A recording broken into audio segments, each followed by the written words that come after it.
Hi everyone, hope you're all doing well today. I'm going to do a bit of a response video to a video that I did earlier in the week. So earlier in the week I did a video saying, talking about a stock I got wrong, a stock that I owned a couple of years ago and it didn't work out. I used that as a bit of an example to kind of say, this is what we learned from it, because the thing is you learn from your mistakes. Right now in a bull market when everybody's making money, it's great, but you don't learn anything. As an investor, the only time you learn something is when things go wrong. And because we've not had anything go wrong for quite a few years, I went back to that stock and talked about it. Now, obviously, not many YouTubers do that on this YouTube scene. Not everyone's kind of pushing the portfolios, come sign up to my £2,000 course. But for me, I want to keep reflecting on what went wrong and try keep me learning and you guys learning. There's not many YouTubers that will go back to a stock they lost money on 2 years ago, a lot of money, and keep talking about it. Now, I thought that would be a good video from a bit of a learning curve. I was a bit aware that it would be an opportunity for people to come on and attack me. I wasn't aware of how many people would come on and attack me in the comment section. It was a video where I got a ton of hate in the comment section. And I thought, hold on here. When I looked at some of the comments, I thought, this isn't fair. I looked at some of the comments and I thought, as soon as you talk about this one stock, no wonder no one wants to talk about the mistakes. Talk about this one stock, it was like an opportunity for people to come out and attack me. And I went, hold on, a lot of these comments are pretty unfair here. With a lot of the comments were thrown, basically any stock that went wrong was thrown in the comment section of that. And it was like, it was making me look pretty bad. And I thought we have to give a fair response to this. And the reason why I think a few people come out and be negative in the comment section, I think there's maybe two things. So the first thing I think is that there's just people that don't like me that watch the YouTube channel. I'm aware of that. If you come into the public eye, you are going to have people that, the internet nowadays, people hide behind the screens, the keyboards, type away saying all these things, and then if they saw you on the street, they wouldn't say anything. If anything, they'd probably come and say hi to you. There's a lot of people that talk a big game behind the keyboards, and because of the generation that we have and the internet that we have nowadays and the keyboard warriors they have nowadays, and there's people out there that are just not very nice people, they just naturally come to you and hate on you. I don't know what I've done wrong. Maybe I shut the door on them and I never realised, but there's people that are going to hate on you, and I'm aware of that, and people do come to the YouTube channel and they just hate on me because they don't like me for some reason, or just because they're not nice people.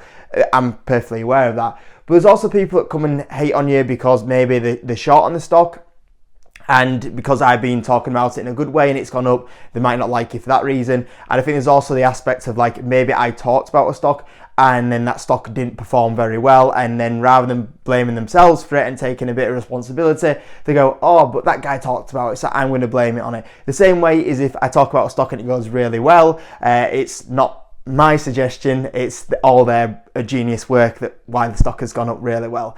It's funny how that always works. But today, I wanted to kind of talk about a few of those things as well and put a few responses out to some things that were in that video, because I think some of the things that were put in that video were really unfair. And sometimes I do believe that with some of the stocks that I provided on the internet, sometimes I do believe that I do not get the credit for some of the stocks that I have actually picked on here, because a lot of it is just free information that I give out here, winners and losers. And to be fair, when I look at some of the success rate that I've had putting this free content on the YouTube scene, I actually think it's not too bad at all. And sometimes I think, when I look at that video there, it's amazing how much negativity in the comment section, but no one then says, oh, well, what about this stock that was picked? The amount of times that I'll see a stock that didn't work out from 2 years ago still mentioned in the comment section.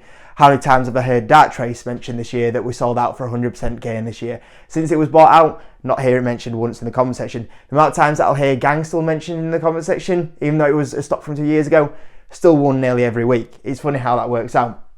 So, on the video that I did the other day, there was a lot of negative stocks thrown in the comment section. I put a list of them down here. These are all the stocks that I've basically got wrong since I've done the YouTube channel. I might have missed a few. I did realise when I was putting this list together, I actually missed off Walgreens. So there might be a few that I miss off. Apologies for that. But it's about right. But it works out on the other side because there's stocks that I've not put out that have worked and I forgot about them, and we'll talk about them in a second. But if you look at this list that we've got wrong, we've got Gang at the top, which we talked about. And this is something that people don't talk about as well, by the way. Since I picked Gang, the stock was actually up 60-70% when I first started buying it. So people could have walked away with profit if they sold at the right time. But if you held on to it, obviously you took a loss like me. So was it a bad stock recommended, or did people just sell at the wrong time? Now I am going to keep that on the list because I sold it for a loss, but that's also something that people don't mention. So we've got Gang, TTCF, best of the best. I'll put it on here. I took a 40% loss on that one, and people still throw that one in the comment section. And it's like, hold on, if I get a 40% gain, I don't even class that as a major win. But if it's a 40% loss, it's still brought up, which is really funny, but I've kept it on the list. Corsair, T-Doc, Boohoo. I mean, Boohoo, the thing with Boohoo is that people don't talk about that I sold it for 100% return the first time round, and I took a lot of profit off the table with Boohoo, and it wasn't that bad of an investment. People, obviously don't forget that. ASOS Skills, S4 Capital. I've not sold S4 Capital at the moment. It might be on this list as a loser in a year, two's time. But right now I've not sold it as a loss, so I'm not having that one. If I've got a stock and I've not sold it out for a loss, I'm not taking that. Same as if I've got a stock that I'm up and I'm not taking profit on, I don't count that as a gain because I've not locked any profit. So it might be on the list at some point, but yeah, not right now. Mobico, this is the one that gets me. So I think I'm down like 16% on Mobico, and then all of a sudden that's being thrown in the comment section as like a stock that I've lost money on. 16% down. Come on, guys. The amount of stocks that I made 16% profit on, and I don't even count them. That's not a loss, and I've not even sold any shares at 16% loss. And also, let's not forget Mobico. 2 years ago, I was selling out that for 100% return. So that should be on the gainers side, never mind the losers side. So Mobico is definitely not on the list of losers. I mean, this is why I need to make this video here. The amount of times I see stocks in the comment section, like Stock Martin, as a stock that's a loss. I've never even owned Doc Martin. This is the thing sometimes, like you get comments thrown in the comment section about stocks that you used to own, and you didn't even own them. I don't even own Doc Martins. I think I've got like 5 videos on the YouTube channel saying like, I don't like the stock, and yet people accuse me of owning the stock. I'm like, I'm not having that. JD Sports, JD Sports is now one that's being thrown in the comment section as a stock that is a stock that I've lost money on. I'm down like 18% on the position, and until a week ago, until the profit warning, I was up like 30% on the position. It's a stock that I made over 100% return on only 2 years ago. And then all of a sudden, this is the thing. This is the thing with people that, are so negative and hate you and want you to not succeed. As soon as you have a stock that goes down, it's being thrown in the comment section as a major loser. And it's like, well, it only went negative a week ago, and before that we were up 30%, and before that we were taking 100% profit on it. So I'm not having any stocks like that on the list. So we're kind of left with that kind of list of stocks, as you can see here. And like I said, apologies, I probably missed like one or two maybe off the list, but that's about right. And I've got to say, 1, 2, 3, 4, 5, 6, 7, 8, 9 stocks. 9 stocks. Now, this is all the stocks I've got wrong on running the YouTube channel. I've run this YouTube channel since 2017 to 2024, coming on to 8 years now. 8 years, and this is the list of stocks that you lost money on. And by the way, all these stocks are pretty much because of the same stock market crash, 2021. So if you only take them losers in that time of doing a public YouTube channel, trust me, I'm pretty happy with that return. Like I said, there might be some that I miss, but only 1 or 2, but that's not bad at all. For 8 years of investing to only have them losers, I think that's all right. And I think that a lot of this was caused by the crash as well. If it wasn't for the crash, I don't think it would have been this bad. And the same will happen next time. Once there's a stock market crash, I think there'll be a few stocks in my portfolio that have found out that actually they're not that good. And there'll probably be a few more added to this list. But until then, we'll wait and see. But at the moment, I'll kind of take that. And you weigh that up to the stocks that are currently in my portfolio. This is not including past performers that we've sold out for success, like Darktrace, for example, Tesla, for example. These are currently stocks that I have. And you look right now, Alibaba sold out for 100% profit. Google, 50-60% up. Square, 300% up in 2017. Card Factory, 100% profit. We took on that one. DraftKings, we're up 50% on. Greg's, we're up 80% on, but we sold it for 100% profit. Hims, I mean, that's yesterday. That was up like 300. I can't even write 380%. So they come at 4x the return. And that's my largest position. This is the big thing about being bearish. If being bearish, the maximum you can lose is 99% or 100%. You don't want to lose that much, but that's the maximum you can return. On the bull side, you can make 100, 200, 300, 400%. 400%, let's say we lost 100% on that. Let's say we lost 100% on that. Let's say we lost 100% of that, 100% of that. Just that one return wipes out 4 of your losers. And that's the big thing, is like some of these stocks here are, the higher risks investments. And people don't realize, okay, you're judging a higher risk investment that hasn't worked out compared to someone like a Hims that is a higher risk investment, because at the time it was unprofitable, People forget that. You know, people think, oh, it was an easy pick. I don't remember anyone at $3 saying they're buying hymns on the YouTube scene, or many people showing the support for it. But one return like that wipes out so many mistakes. So when you judge riskier investments against riskier investments, hey, you know, Bolt, we sold that one out, some of that for 80%. InMode was up 400% at the time when we sold that one out, you know, really good. JD Sports, took 100% profit on that. Jet2, it was 110% on that one. Mercado Libre, 80%. PayPal, 30% up at the moment, one of the larger positions. Shopify, we're up 60% at the moment, selling some profit off that one. Supreme was up nearly 90-something% on that one. Celsius, 110% was it on that one. Meta, 250% on that one. Visa on this one. And I've just even realised I've not even put Microsoft on this list as well. That's up a chunk as well. And I'm not even including things like Lululemon that's up 30% because I haven't sold any profit off it. Watches of Switzerland, I've not sold any profit off that. Legal in General that I'm break even on, but I've received 8% dividends for the last 4 years. So I'm probably up like 32% on that one if you include dividends. There's a lot of stocks that I've not even included on this side as well.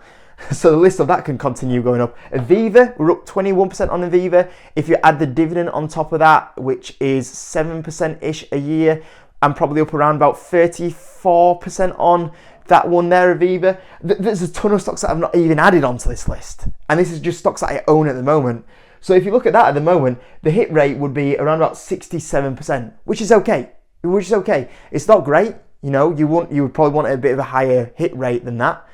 But 67% hit rate from my current portfolio, and that's with stocks I've forgotten about, on top of that one, it's actually not too bad at all. But this is the thing, is that people never give you credit for. They never give you credit for your historic winners. And then when I start adding some of the historic winners onto the list, you have the likes of JD.com. We took 400% profit off there. Same again, how many times does that make up for any sort of mistakes? Tesla. Once again, no credit for Tesla. I mean, I own Tesla, put it on the YouTube channel, started buying shares in 2018, 2019, made over a 400% return, bought again in 2021, made a 100% return, and then made another 30% on top. My collective return has been nearly 800% on Tesla, which makes up for any of these kind of mistakes here. You got GWPH, GNOG, Flutter, Etsy, Revolution B, Hot Chocolate, iRobot, Apple, CBRE Group, Wing Group, Boeing, Dropbox, Starbucks, Workhorse, Glue, Lovesac, Moonpig. Moonpig was the only one that we had, 2 years ago? And we made 50% on that one. I never hear Moonpig mentioned in the comment section as well. I forgot I had that one, to be fair. Darktrace, 100%, start of the year. You know, really good return from that one. And I've got all these stocks here that have previously come up. And when I was writing this list down, once again, you know, I forgot stocks on this list of current stocks, like Legal in General, Aviva, Microsoft, for example, Watches of Switzerland. On this list as well, I was putting this list together and I thought, you know what, I've even forgotten stocks on this list. I was thinking to myself that I forgot my stocks like WH Smiths. I remember coming out of COVID and buying the likes of WH Smiths, for example. I remember buying the likes of Taylor Wimpey when we were coming out of the dip as well at the time. There was a lot of stocks that even on this list that I forgot as well. And then when you start adding on the winners from previously as well, the hit rate goes up to 82%. Now 82% is good. That's a pretty good investor. If you get 8 out of 10 stocks right, that's good. Sometimes people don't realise this. You are going to get stocks wrong. I think sometimes people think when you put this camera on, you're going to have a 100% hit rate. No chance. Even Warren Buffett, Peter Lynch didn't have a 100% hit rate. There's no chance you're going to find someone on YouTube with a 100% hit rate. The aim is to not get more winners than losers. And if you can get a 7 out of 10, I would say if you can get 7 out of 10, you're doing pretty good. 8 out of 10 is fantastic. If you can get 9 out of 10, you're serious there. Serious business. Now, my aim is to get to a 9 out of 10. And in fact, if I look at the moment, just on this list, I've given you an 82% hit rate. 8 out of 10 hit rate. Like I said, I think I've forgot quite a few winners when I've been putting this list together because I just kind of wanted to get to the point. I reckon my hit rate is higher than 82%. I reckon my hit rate at the moment would be somewhere around maybe 86%, I would say. 86% rate is very, very good. Very good. And I'm really happy with that. I do want to get to a 90% hit rate. 9 out of 10 is my aim where I want to get to. And hopefully that's where, if I keep improving, obviously I'm still quite young in my journey as an investor. I'm only been in this game for about 8 years now. But when I get about 20 years in, I'm hoping that does drag up to a 90% hit rate. 9 out of 10 right would be absolutely amazing. If I get more and more right, obviously that's the direction that we'll start going in. And I'll be really happy with that one. But it just made me laugh. When I looked at this and I thought, for someone that puts on YouTube and has a good 8 out of 10 hit rate, And sometimes I think, you know, the stick that I get on them videos and the credit I should get for some of the stocks that I've delivered on during this time for free, I think some of these stocks have been really good picks. And you're not even just talking about, you know, we obviously aim for 100% returns. When you actually start looking at the list, I mean, like I said, I haven't even put Microsoft on that I got a free 100% return from. Meta, 250%. Hims and Hers, nearly 400% on Hims and Hers. Tesla, a collective nearly 800% return. JD.com, that was a 400% return. Pinterest, that was a 400% return. InMode was nearly a 400% return. Yeah, it's not bad at all. And I just wanted to make this video because, like I said, there was a couple of things that I wanted to kind of clear up on there between, you know, some of the people that are negative that just, you know, don't like me. Some of the things that are slander comments, like accuse me of owning stocks that I don't actually own, and how quickly some stocks, when they go down, they're thrown on the list of bad stocks. Sometimes, in my opinion, sometimes the credit that I don't get, which I do deserve, because I think some of the stock picks I've made have been pretty good. Don't get me wrong, there's a few that have been atrocious, as you can see on the left side, but I would say that it's definitely been more than made up for when you look on the other side of it. And sometimes, like I said, I think, you know, when you look at the pick rate, it's not actually bad at all. So yeah, I think you needed a response, and hopefully that response clears a few things up, and hope you enjoyed the video as well, guys. Apart from that, the Black Friday sale does run out this weekend, so if you do want to join, you've got until the 1st of December. Send me an email, jkinvested@gmail.com, and if you want some free shares from Webull, go join that through the link in the description. Get 5 free shares, hold your cash in the account, get another 5 free shares in 90 days time. That works out as around about £40 of free shares if you're lucky. And obviously, if you do that deal, then you're gonna have £40. You could even go use that to go get my Black Friday deal. So you can go get it for free. Hope you enjoyed it anyway, guys. Thanks for watching. Thanks for all you guys that come and support in the comment section as always. And I'll see you all in a bit.